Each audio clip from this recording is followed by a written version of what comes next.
Hello everyone, আমার চ্যানেলে আবার নতুন একটা ভিডিও নিয়ে আসলাম। এটা দেখে আপনারা কি মনে হয়েছে, আপনারা চিনতে পারছেন কি না? এটা আপনারা নিশ্চয় ভাবছেন কোনো দামি একটা ডিজার্ট। হ্যাঁ, এটা ডিজার্ট রেসিপি, কিন্তু কোনো দামি না। এটা খুব হাতের কাছে থাকা বস্তু দিয়ে একদম সহজভাবে বানানো একটা খুব টেস্টি একটা ডিজার্ট।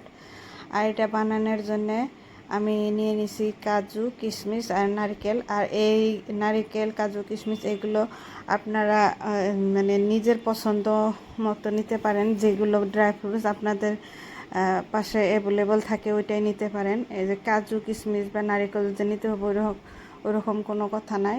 হাতের কাছে যেগুলো আছে ওগুলো দিয়ে বানাইতে পারবেন। আর এই দেখেন আমি নিছি ব্রেড। আর ব্রেডগুলো কীরকম করে কেটে নিলাম ওটা আপনারা নিশ্চয় দেখতে পাচ্ছেন। আর ব্রেডের যে সাইডগুলো ওই সাইডগুলো আমি গ্রাইন্ড করে নিলাম। আর এই ব্রেডগুলো আমি এখন একটা বেলনা দিয়ে এরকম করে বেলে নিতেছি। আমি ভিডিওতে যেরকম করে দেখাই দিছি এরকম করে এই যে পাতলা পাতলা এরকম করে বেলে নেবেন। আর সাইডগুলো যে কেটে নিছি, কেটে ওটা আমি গ্রাইন্ড করে নিছি। এখানে একটা ফ্রাই প্যান নিয়ে নিলাম।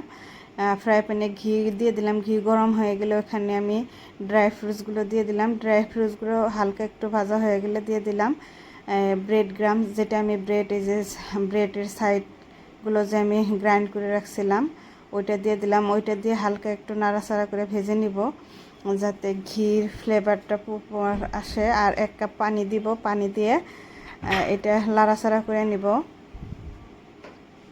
আপনারা দেখে নিশ্চয় বুঝতে পারছেন যে এটা কি হব। আর এটা একটা হালুয়ার মতো হব, এটা একদম আঠালো আঠালো হব। আর এখানে আমি দিয়ে দিলাম পরিমাণ মতো চিনি। আপনারা যে যেরকম মিষ্টি খান ওই রকম চিনি দিবেন। আর এরকম করে চিনি দিয়ে এরকম করে লাগাতার আপনারা লাড়াচাড়া করে যাবেন। লাড়াচাড়া করতে করতে দেখবেন একটা টাইমে একদম হালুয়ার মতো হয়ে গেছে। আর যখন একটু আঠা আঠা হয়ে যাব, আঠালো আঠালো ভাব হয়ে যাব, তখন গ্যাস অফ করে দিবেন। এই দেখুন আমার এটা আঠালো আঠালো হয়ে গেছে, তার মানে আমার ব্রেডের হালুয়াটা রেডি। আর দেখেন কত সুন্দর একটা হালুয়ার টেক্সচার আসছে। এখন আমি গ্যাসের চুলা অফ করে দিলাম। আর অফ করে দিয়ে আমি হালুয়াটা নামায় নেওয়ার পর একটু ঠান্ডা হয়ে গেলে তারপরে কি করি দেখতে থাকুন, ভিডিওটার সাথে থাকুন, স্কিপ না করে দেখতে থাকুন। আবারও আমি ফ্রাই প্যানটা ভালো করে ধুয়ে আবার যে 1/2 লিটার গাখির মানে গরুর দুধ নিছিলাম ওই গরুর দুধটা দিয়ে দিলাম। আবার পরিমাণ মতো চিনি দিয়ে দিলাম। যে যেরকম মিষ্টি খান ওরকম মিষ্টি দিয়ে দিবেন, মানে চিনি দিয়ে দিবেন।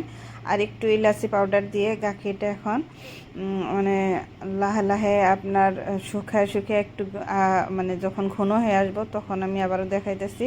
আর এই পাশে আমি যে ব্রেডগুলো যে বেলে নিয়েছিলাম ওই ব্রেডগুলোতে এই যে ব্রেডের যে হিটে হালুয়া বানায় রাখছি ওই হালুয়াটা দিয়ে এরকম করে রোল করে নিব।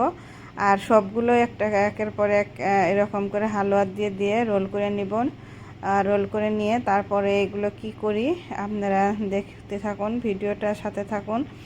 আর আমার চ্যানেলটাতে যারা নতুন তারা প্লিজ আমার চ্যানেলটাকে সাবস্ক্রাইব করবেন।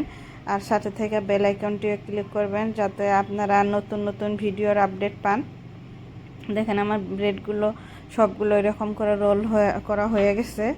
এখন আমি আবারও এই যে গ্যাসে যে গাখিরটা বসাই দিয়েছিলাম, গাখিরটা আমার অনেকটা কমে গেছে আর শুকায় এসে। আর দেখেন গাখিরটাতে এরকম মানে শুকিয়ে একটু ঘন হয়ে গেছে। আর এখানে আমি নিয়ে নিছি 1 চা চামচ মানে কাস্টার্ড পাউডার। একদম 1 চা চামচের একটু বেশি নেবেন না, কারণ বেশি কাস্টার্ড পাউডার ইউজ করলে আপনারা এটা বেশি আঠালো হয়ে যাব। 1 চা চামচ কাস্টার্ড পাউডার আমি একটু ঠান্ডা পানি দিয়ে গুলায় নিয়ে, পানি বা দুধ যেটা দিয়ে পারেন গুলায় নিয়ে এরকম করে দিয়ে একদম লাগাতার নাড়াচাড়া করে তারপরে যেরকম এরকম অল্প আঠালো আঠালো হয়ে যাব তখন আপনারা নামায় নেবেন। নিয়ে এই গরমে গরমে ব্রেডের উপরে এরকম করে ঢেলে দিবেন। আর এইরকম করে গরমে দেওয়ার পর তারপরে সব মানে গাখির সবটুকু দেওয়ার পর উপর দিয়ে পিস্তা গুঁড়া করে রাখাছিলাম আমি, ওই পিস্তার উপর দিয়ে দিলাম। আর দেখেন আপনাদের এটা এরকম করে বানায়ে 2 ঘন্টা ফ্রিজে রাখছিলাম। 2 ঘন্টা পর দেখেন আমি আপনাদেরকে কাইটা দেখাইতেছি ভিতরে কীরকম হয়েছে। আর দেখেন একদম দেখতেও খুব দামি মনে হয়েছে, যে কোনো মানে মিষ্টির দোকানের কিংবা মিষ্টি ওই রকম দেখতে মনে হয়েছে। আর খেতেও অনেক মানে টেস্ট।